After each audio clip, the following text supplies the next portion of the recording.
सर्वप्रथम सर्वांना जय शिवराय। आजच्या 11 तारखेला महाराष्ट्रात मोठा काही पावसाचा धाक नाहीये।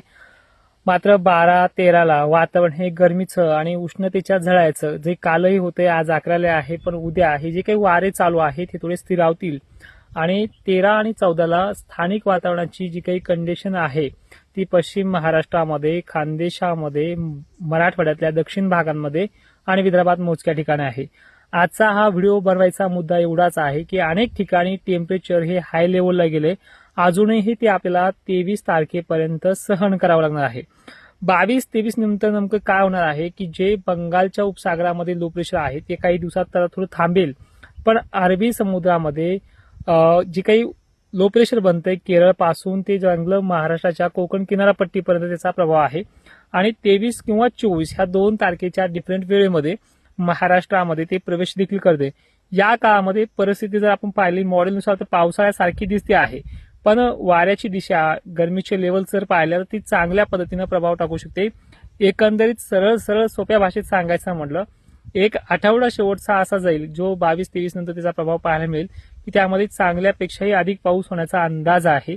यामध्ये सरळ आजच्या डेटला जर पाहिलं आपण तर विदर्भ आणि मराठवाडा टॉप लेवलला असेल, कारण की वारे पश्चिमेकडून येतील आणि महाराष्ट्रामध्ये जे काही मध्य भाग आहेत यांना हे थोडे शांत होतील आणि तिथे ते ढगांचं झालेलं आगमन देखील वाढेल।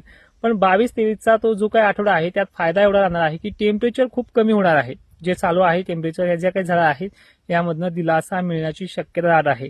मग आता ती तारीख थोडी लांब आहे, पण मग सध्याच्या काळामध्ये काय होईल हे देखील पाहूयात। 13ला गरमीची लेवल वाढेल, स्थानिक वातावरणाचा पाऊस पश्चिम महाराष्ट्रात आणि दक्षिण महाराष्ट्रात पाहायला मिळेल, मराठवाड्यात देखील मोजक्या ठिकाणी। 14 तारखेला हे थोडं आणखीन वाढेल, पण जास्त काही मोठा लग्न समारंभाला एवढाही मोठा धाक नाहीये। यामध्ये फक्त नियोजन दुपारच्या लग्नाचं बिलकुल टेन्शन घ्यायचं काही काम नाहीये। आजही तर बिलकुल नाहीये, उद्याही नाहीये, 12 तारखेला, परवाही 13 तारखेला एवढं काही नाहीये। मात्र 14 तारखेला आभाळ जास्त असणार आहे। पश्चिम महाराष्ट्र, खानदेश, मराठवाडा आणि विदर्भाच्या पश्चिमी भागाकडे हे जास्त असणार आहे। व्याप्ती कमी आहे पण आभाळ जास्त राहील। संध्याकाळच्या लग्नाला थोडेफार इफेक्ट आहेत, ज्यामध्ये पश्चिम भाग आणि दक्षिण भाग ही ढगांची दिशा असेल, त्यानुसार तुमच्या भागाचं नियोजन ठेवा। पण धाक मात्र तुम्हाला माझ्या हिशोबाने सांगतोय की एवढा मोठा नाहीये। आणि टेम्परेचर, वारे आणि याबाबत सांगायचं झालं तर गरमीची लेवल ही अजूनही 22-23 तारखेपर्यंत कायम आहे आणि शेवटचा जो आठवडा आहे तो एक पेरणीच्या योग्यतेचा पाऊस देऊन जाऊ शकतो। मध्यंतरी प्रवास जर पाहिला 16-17 नंतरचा, हा सुद्धा त्या वातावरणामुळे अगोदरच काही ठिकाणी स्थानिक वातावरणाचे इफेक्ट जसं 7-8-9ला झाले काही ठिकाणी, या पद्धतीची सुरुवात करू शकतो काही मोजक्या भागांना। आणि जे काही 22-23 नंतर घडणार आहे 24ला, ही सुरुवात मात्र एकंदरीत सर्व राज्यातल्या सर्व जिल्ह्यांमध्ये अनेक ठिकाणी 40 ते 50 ची व्याप्ती म्हणजे बऱ्यापैकी व्याप्ती आहे, जी आतापर्यंत 10 आणि 15% व्याप्ती ती अशापेक्षा ती बरी राहू शकते असा अंदाज आहे।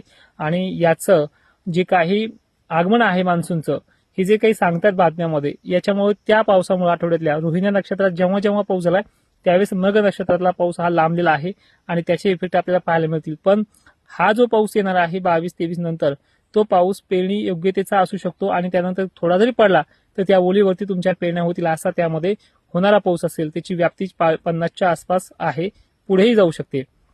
तर आता यामध्ये एक निष्पन्न होईल की गेल्या वर्षीचा मे मध्ये धो बरसला, अनेक ठिकाणी बरसला, त्याचीही चीज भरून काढेल।